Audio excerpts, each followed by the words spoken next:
What happened when you trusted the wrong family member? 5 years ago, when I was 16, my parents were having a lot of marriage problems and fighting all the time. It was a really crappy situation and I ended up spending a lot of time at my grandmother, Dad's mom's house because it was nearby and she was always nice to me and there wasn't all this tension like there was in my house. My mother had complained for as long as I can remember that my grandmother doesn't like her. I'd never really seen my grandmother be mean to her, but every once in a while she'd make a comment to me about how I clearly needed new shoes, why hadn't my mother taken me shopping, or if I didn't know how to cook something when I was over at her house helping with dinner it was why did your mother never teach you how to cook a good meal? Stuff like that. It never seemed that deep. I was having a hard time at home with my mom anyway, so it's not like I was quick to defend her. I guess she was probably stressed out about the stuff with my dad, and I definitely wasn't the easiest teenager in the world, but it felt like we were constantly fighting about school and the guys I was dating. One day, I came home from school and my grandmother was standing outside with my dad and my mom was screaming at both of them. My dad was crying, which I'd never seen him do before. My grandmother said that she saw my mother at a restaurant making out with some other guy.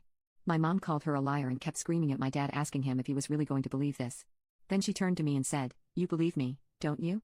But my grandmother swore she was telling the truth, so I told my mother I didn't believe her. My mother said that if that was how I felt I could get out of her house with my father. My dad and I went to stay at a hotel that night.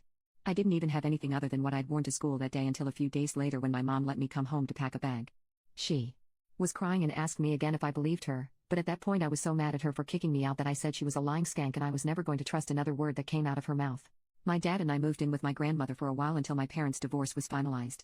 I went to college and my dad got his own apartment, and I never spoke to my mother again after that time at her house. Last month I was home from college and having dinner with my dad and my grandmother. My dad seemed really excited about something, and finally he announced with a big smile on his face that he'd started seeing someone and it was getting serious. I was so happy for him.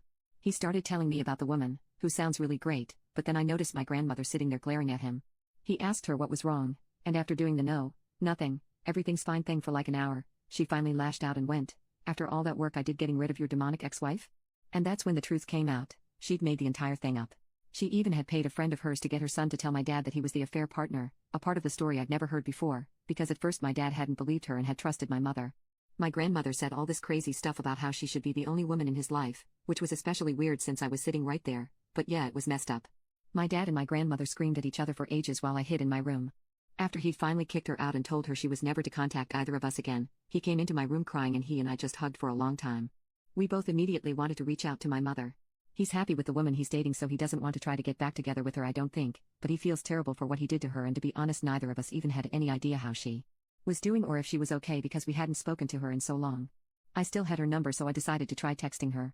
When she didn't answer, I thought maybe she'd changed her number. But a few days later she responded telling me that she would never forgive my betrayal and she wants nothing to do with me.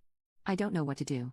I hate that I believed my grandmother over her, but I was a kid and I don't think my mom should punish me forever over it.